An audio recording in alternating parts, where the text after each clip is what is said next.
Bonjour à tous, j'espère que vous allez excellemment bien. Aujourd'hui on se retrouve pour parler cyclisme, pour faire le débrief de la dernière manche de Palma de Majorque, des challenges de Palma de Majorque, le Trofeo Palma. Pas forcément la course la plus intéressante, une épreuve réservée aux sprinteurs sur cette semaine de compétition. Et on va revenir un petit peu sur tout ce qui s'est passé, top, flop, pas forcément de résumé aujourd'hui. À part Lipovitz qui a pris une échappée, il n'y a pas grand chose d'autre à dire. Allez, n'hésitez pas à vous abonner à la chaîne, à réagir dans les commentaires, à mettre un pouce bleu, à partager la vidéo sur les réseaux sociaux, notamment auprès de vos proches, si vous pensez que ça peut les intéresser. Dans les commentaires, n'hésitez pas à me dire qui vous a plu, qui vous a déçu. Quand vous vous abonnez à la chaîne, vous pouvez rajouter la petite cloche, comme ça vous êtes au courant des dernières vidéos qui sortent, notamment des vidéos cyclisme. Et puis si vous avez les moyens et que vous voulez soutenir mon travail, vous pouvez faire un super thanks. Et puis pour savoir déjà toutes les vidéos qui sortent sur la chaîne, pour ne rien rater, mais aussi pour me soutenir, parce que plus vous cliquez rapidement sur une vidéo juste après sa mise en ligne, ou sur une miniature, plus la vidéo est mise en avant par YouTube, vous pouvez rajouter la petite cloche, parce que ça vous permet de savoir si ça vous permet d'être au courant des dernières vidéos qui sortent. Ça, c'est juste à côté d'abonner. Voilà, vous cliquez sur abonner et en bas, vous pouvez mettre toutes les notifications. Donc, comme ça, vous savez dès qu'une vidéo sort sur la chaîne. L'autre moyen également, c'est de faire un petit tour de temps en temps sur la page sommaire d'introduction de YouTube, la page d'Amérique Production. On va y arriver. Trofeo Palma, que dire? Bah oui, c'est toujours une course qui est plus réservée aux sprinteurs avec un parcours qui est toujours aussi technique, même si avant c'était encore pire, parce que c'était vraiment qu'un aller-retour, et que là le parcours est plus long désormais, hein. On va dire il y a un virage en plus, parce qu'avant on s'arrêtait vraiment au bout de l'avenue, on faisait que des allers-retours d'avenue, ce qui n'était pas hyper funky. Là c'est un petit peu, on est revenu à on est maintenant avec une configuration avec un virage, mais ça reste un parcours pas hyper passionnant, technique. Et où c'est compliqué de faire un sprint, le placement est vraiment prépondérant, et là on l'a vu encore plus cette année, où avec le vent 3/4 d'eau, le placement a été prépondérant avant la dernière épingle qui était à 900 mètres de l'arrivée et qui a provoqué énormément de choses. Aujourd'hui, allez, on regarde tout de suite les coureurs au top. Attaque de Marlou! Du côté des coureurs au top, on commence avec un coureur de la Cara-Rural que j'avais mis parmi mes coureurs à suivre dans cette formation, Yuri Leitão, le Portugais qui a réussi le coup du kilomètre, enfin le coup du 700 mètres. Aujourd'hui, du côté de Yuri Leitão, je pense que c'était prémédité un petit peu du côté de cette formation, parce que à partir de 4 km de l'arrivée, on voit l'énorme travail qu'a fait la Cara-Rural pour étendre un maximum ce peloton, et surtout pour permettre à Leitão d'être bien positionné. Donc on avait quand même une idée derrière la tête. Ensuite, il a pris un très bon virage. L'épingle à 900 mètres, il fallait la prendre parfaitement. Il a vraiment fait bien le travail. Il se retrouve en deuxième position, derrière un coureur de la Movistar. Là, le coureur de la Movistar, le problème, c'est que c'est pas lui qui doit sprinter, c'est Gaviria. Et il s'aperçoit qu'il n'a pas Gaviria derrière lui, qu'il a perdu Gaviria dans l'affaire, ce qui va créer un moment de latence. Et en fait, Leitão se sert de ce moment de latence pour tenter l'attaque et faire l'écart tout de suite. Parce qu'il savait que le coureur de la Movistar n'allait pas suivre, lui qui cherchait où était son sprinter. Et là, on peut voir l'intelligence de Leitão, qui est un coureur qui vient de la piste, le coup d'intelligence, parce que oui, il faut prendre des décisions rapidement quand vous faites des épreuves comme l'américaine ou comme la course au point. Il faut avoir le coup d'œil, il faut savoir courir. Donc là, on voit le mec qui vient de la piste et qui vient de la piste côté endurance, du côté de Leitão. Et puis après, il fallait avoir les qualités physiques. Et là aussi, on voit quand même le mec qui est habitué à faire des sprints longs, parce que quand tu fais l'américaine ou quand tu fais des courses au point, des fois tu fais des sprints de 300, 400, 500 mètres. Et il a eu des réserves. Alors on voit bien que sur les 50, 60 derniers mètres c'est un peu dur, mais Leitão a été costaud et ça fait une belle victoire pour Cara-Rural. On a failli avoir une belle victoire de la Flanders Baloise sur le Grand Prix de la Marseillaise, mais là on a eu une belle victoire de Yuri Leitão, donc bravo du côté de cette formation Cara-Rural, parce que ça, déjà il fallait le placer et le travail était bien réalisé pour le placer, mais ensuite parce que Leitão il a été intelligent, il a su faire le mouvement au bon moment et il a eu l'intelligence de le faire. et l'audace de le faire. L'intelligence, parce qu'il voit le cours de la Movistar, je crois que c'est Barrenetxea, et il voit qu'il cherche Gaviria. Donc là, il y a l'intelligence de voir qu'il y a une opportunité à ce moment-là, mais l'audace aussi, parce qu'on sait que les coups du kilomètre, ça peut ne pas marcher, ça marche même dans très peu de fois, les coups du kilomètre, surtout dans le cyclisme moderne. Et il faut oser se dire, bah, je vais peut-être complètement foirer mon sprint, parce qu'en partant à 500 mètres, 600 mètres, si ça suit derrière, et bah, au lieu de faire victoire, il fait peut-être 15e aujourd'hui, mais il a osé, et parfois il faut oser tout perdre pour gagner. Ce que je reproche des fois à certains coureurs, de ne pas oser tout perdre. Ce que j'avais reproché notamment à Nils Politt l'an dernier au Het Nieuwsblad, de dire, ben, il y a des moments, faut savoir se dire, eh bien, j'ose tout perdre, puis je tente le coup, et puis après, ben, on voit ce qui peut se passer. Là, l'Italo, il a osé. Et ben, ça lui a fait un bon résultat, mais il faut parfois oser. Voilà, dans le cyclisme, tenter des trucs. Quand Victor l'a fait, il le fait sur le Tour de France il y a 2 ans. Il peut finir 12e ou 13e de l'étape si ça suit pas. Enfin, si ça suit plutôt. Mais ça suit pas. Donc ça lui permet d'avoir ce petit pécule d'avance qu'il arrive à garder jusqu'au bout et à battre Van Aert et à battre les autres coureurs. Eh bien là, c'est ce qu'a réussi l'Etao.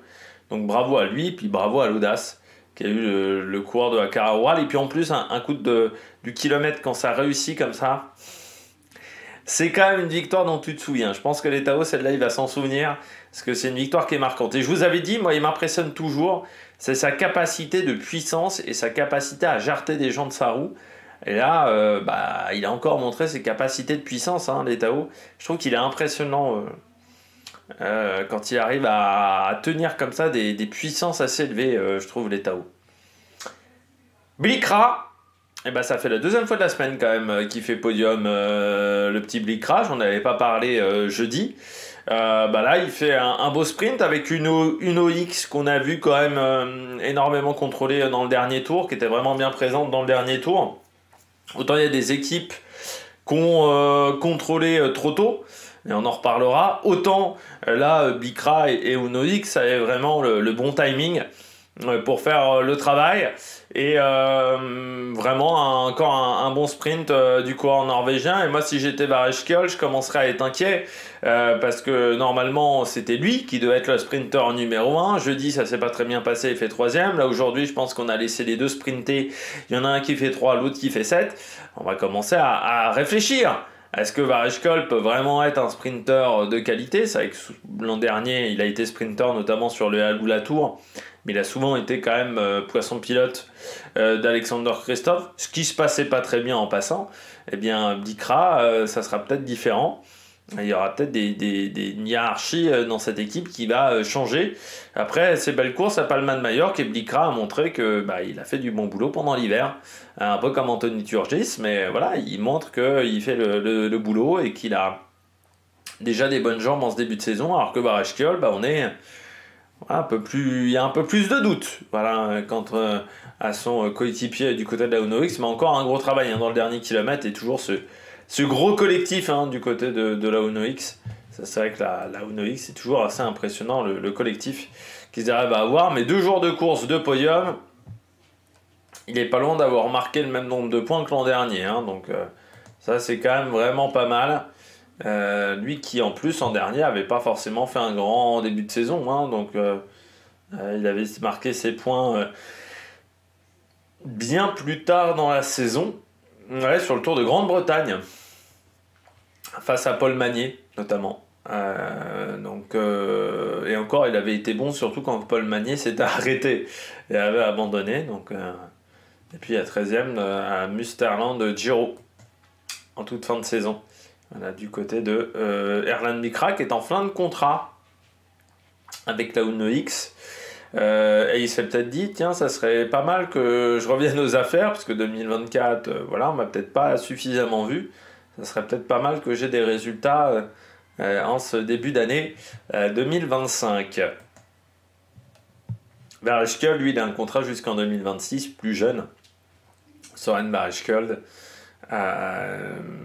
qui fera l'étoile de Bessèges. Tiens, c'est intéressant de le suivre, l'étoile de Bessèges, lui.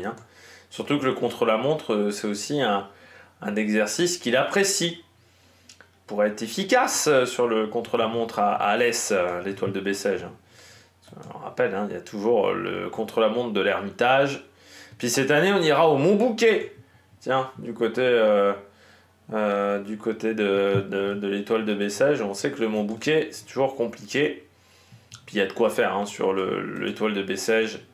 On espère qu'il y aura les 5 étapes. Mais voilà, il y a toujours de quoi faire. Avec notamment l'étape de Bellegarde. Jamais évidente aussi. Et avec un sprint en boss à Bellegarde, ça pourrait lui convenir à Boreshkol, parce qu'il passe bien les bosses aussi. Et puis je termine avec le cours de la Cofidis. Alors, Agniolkowski, parce que du côté d'Eurosport, il prononce comme ça, Stanisław Agniolkowski. Donc c'est... Voilà, il y avait eu Agniolowski à un moment, comme prononciation, donc moi je été plutôt parti sur Agniolowski. Il semblerait qu'on ait prononcé Agniolkowski. Stanisław Agniolkowski, qui a été bon. Qui a été bon alors que Cofidis, j'avais un peu peur à un tour et demi de l'arrivée parce que je les voyais. Ils essayaient de se mettre à l'avant, mais c'était un peu désordonné. Il y avait un peu de manque de moyens, je dirais, autour des coureurs. C'est vrai qu'il y avait peu de monde pour aider le Polonais. Je me suis dit, bon, je m'attends pas à grand-chose aujourd'hui parce que c'est désordonné et que c'est pas efficace. Sauf qu'il y a beaucoup d'équipes en fait qui ont fait le travail, mais 2 tours avant l'arrivée, et puis il y avait plus grand monde lorsqu'il fallait accélérer le rythme. Et c'est là où la Cofidis, je pense, ils ont aussi peut-être à se débrouiller avec Pitalgart aussi. Les deux ensemble. Et Agniolkowski fait pas un mauvais sprint, surtout qu'il revient fort sur la fin, sur les Tao. Il se dit qu'il n'a pas échoué de grand chose. Cofidis qui fait une belle journée entre la victoire de Valentin Ferron sur le Grand Prix de la Marseillaise, la deuxième place d'Agniolowski. C'est une belle journée en termes de points ECI. On tiendra également quelques autres épreuves, notamment au Down Under.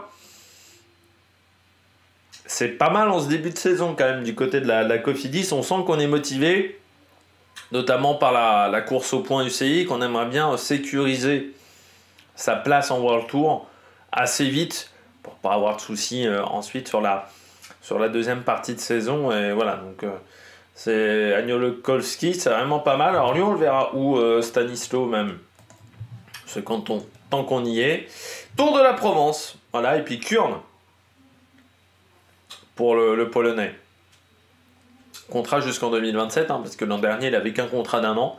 Puis on lui a donné un contrat bien plus long, notamment grâce à sa deuxième place sur le Tour d'Italie. Donc là, efficace. Aujourd'hui, après, c'est dommage, c'est un coureur qui, je vois, Agniolkowski n'a pas gagné depuis longtemps. 2020. 2023, Tour d'Hélas. Mais ouais, ça fait quand même depuis quelques temps qu'il n'a pas gagné. Ça serait bien de retrouver le chemin de la victoire à 28 ans, parce qu'il vient de les avoir en plus. Il les a eu le 20 janvier. Voilà, c'est 28 ans. Donc, voilà, il vient de passer. Il vient d'avoir son anniversaire. Ça devait être un beau cadeau aujourd'hui, autrefois au Palma. C'est pas toujours facile pour les coureurs, ceux qui ont les anniversaires en début d'année, parce que tu les célèbres pas avec ta famille. T'es en stage, t'es à droite, à gauche. C'est pas forcément les moments les plus funky de la saison. Allez, on regarde tout de suite les bonnets d'âne. Les bonnets d'âne du jour, un petit peu Arnaud Démare, mais en fait c'est plus organisation de sa formation.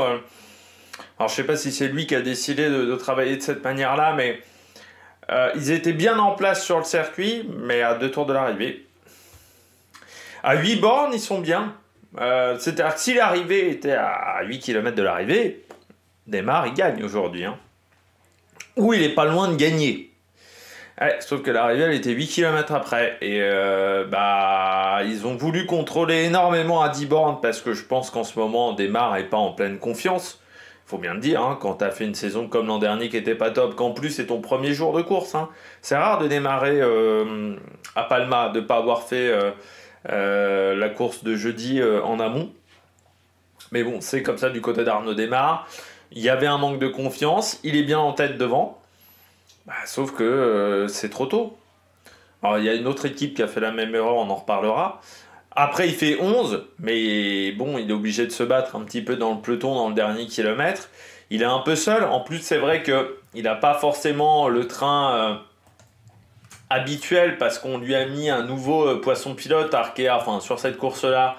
Il y avait notamment Emmanuel Houcou, il y avait Florian Sénéchal, il y avait Mathis Lebert, mais c'est pas forcément l'équipe avec laquelle il avait l'habitude de travailler, parce que Sénéchal, ils ont été assez transparents pourtant toute l'année. Mathis Lebert, on l'avait pas forcément énormément vu non plus.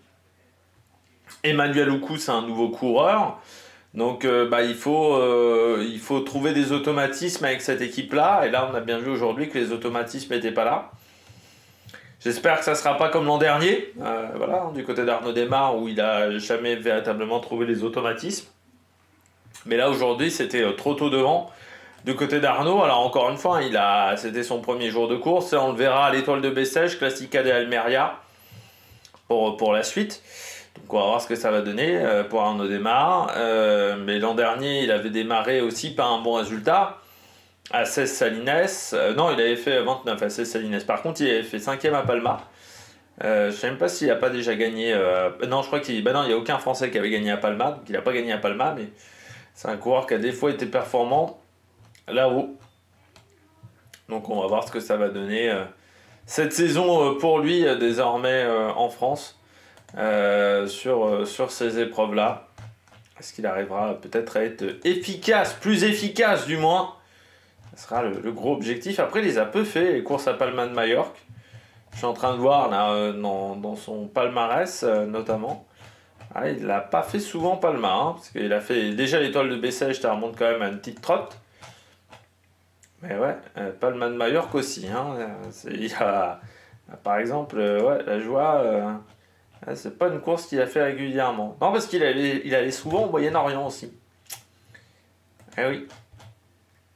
Ah, le Tour de Qatar, il a souvent fait le Tour du Qatar. Donc, pas l'habitude tant que ça d'aller sur ces épreuves-là à Palma de Majorque. Souvent, il démarrait en dehors de l'Europe. C'est début de saison, Arnaud démarre. Bon, on verra comment ça se passera en 2025, mais là, sur ce premier sprint, c'était trop tôt devant. Tout simplement. Binyam Girmay, là, ça a plutôt été l'inverse. Trop tard. C'est bien de vouloir économiser ses équipiers, mais ils n'ont jamais trouvé l'ouverture. Hein. Alors Girmay fait 9 aujourd'hui, mais c'est frustrant parce qu'on les a jamais vus à l'avant de la course Intermarché dans le circuit final. Alors ils ont roulé un petit peu pour entrer sur Lipovic. Bon, ça a quand même roulé fort sur cette journée, parce que je regardais la moyenne. On est quand même sur une moyenne à 47,6. Donc ça n'a pas vraiment traîné. Mais dans le final, ça manque de monde, quoi. Ça manque de monde. C'est-à-dire que malgré le fait qu'ils aient pas roulé tant que ça, pourtant, il n'y a que 2 mecs pour l'accompagner, et ils sont tellement loin aux 4 km et demi à la première épingle. C'est déjà perdu à ce moment-là. Ils sont déjà 70e. À 70e, tu peux pas revenir. Avec un peloton qui roule à 70 à l'heure, tu peux pas remonter. Il fallait être beaucoup plus tôt devant, du côté de Binyam Girmay. Donc là, une erreur de timing du côté d'Intermarché de s'être retrouvé aussi loin. Parce que là, ça pouvait pas le faire pour Girmay. En étant si loin sur l'approche. Déjà, à 16 Salines, le timing n'avait pas été parfait du côté de Binyam Girmay. Je trouve que déjà, il lance son sprint tard. Là, encore une fois, il est trop loin. Bon, ça serait bien de régler la mire du côté du Tour de la communauté de Valence. De réussir à faire un sprint bien dans le bon timing. Même pas forcément gagner, mais avoir au moins le bon timing au niveau du sprint. Ça serait quand même intéressant pour le coureur érythréen. Et puis je termine avec Milan Menten. Là aussi, c'est le même problème qu'Arnaud démarre. Devant trop tôt, mais on est sur un coureur qui est en total manque de confiance, Menten. L'an dernier, ça a été très compliqué pour lui. Sa première année chez Lotto a été très bien. Depuis, c'est quand même un petit peu difficile. Et l'an dernier, c'était pas dingue en termes de résultats. Et il manque d'automatisme, il manque de confiance surtout. Et là, on le voit encore aujourd'hui. Le sprint, ils sont devant à 4 bornes, enfin à 8 bornes, mais ils sont devant pourquoi? Parce qu'il en manque de confiance. Pour l'instant, c'est pas un grand début de saison de la Lotto.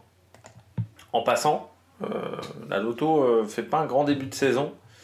Si je regarde là les résultats pour le moment, ouais, c'est Van Den Abelu qui a le meilleur résultat avec la 9e place hier. Alors oui, je savais pas, il avait eu donc plusieurs fois la Covid, Van Den Abelu. J'avais pas retenu, donc c'est pour ça qu'il avait aussi peu de résultats depuis quelques années, parce qu'il y a eu plusieurs fois la Covid. Mais oui, pour l'instant, même Cara Rural a plus de résultats que cette formation.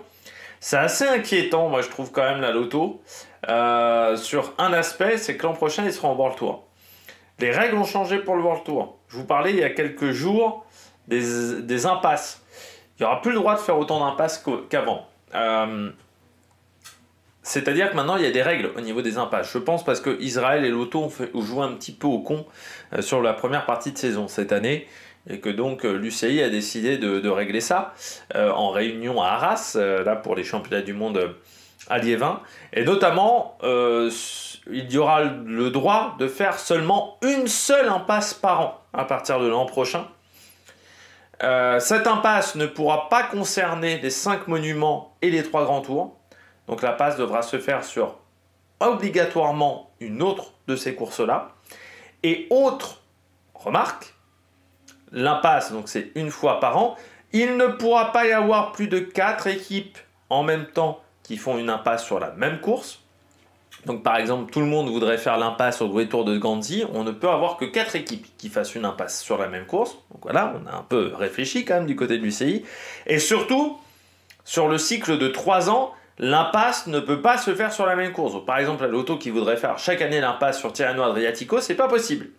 Une année, ça doit être Tirreno Adriatico, l'autre année, ça doit être Great Tour of Gandhi, la troisième année, ça doit être, je sais pas, une course Francfort, par exemple. Imaginons le Tour de Romandie. Ça veut dire qu'il va falloir muscler son jeu, quand même, du côté de la Loto. Très, très franchement, il va falloir muscler son jeu. Parce qu'ils vont peut-être faire encore un aller-retour en World Tour. Et je suis pas sûr que ça soit l'idée du siècle. Donc là, pour le moment, en termes de résultats, c'est faible. Là, bon, ils sont placés à 8 bornes de l'arrivée, mais Mentan, il fait 31e. Donc il va falloir resserrer les boulons, quoi. Parce que quand cette année, tu as un seul top 10, je sais bien qu'on n'est qu'en février, mais il va falloir accélérer les rythmes. Alors on verra à l'étoile de Bessèges, on verra à la Classica des Almeria aussi. Il y aura Dely, normalement, à l'étoile de Bessèges. Et puis on aura Vestrofier, on aura Grignard, voilà, par exemple. Et Grégarde aussi. Donc on verra comment ça se passera du côté de cette course. Mais là, il va falloir un petit peu accélérer le rythme. Parce que pour le moment, c'est pas si dingue que ça. En termes de résultats, après, là, je regarde l'effectif. C'est un effectif super jeune cette année. On en reparlera, mais l'effectif est extrêmement jeune du côté de la Loto. Donc, voilà, il va falloir avoir des résultats désormais pour cette équipe. Eh bien, j'espère que vous avez aimé cette vidéo. Si vous avez aimé cette vidéo, n'hésitez pas à vous abonner à la chaîne, à réagir dans les commentaires, à mettre un pouce bleu. Et puis nous, on se retrouve pour de nouvelles aventures sur Mac Productions. Ciao, ciao!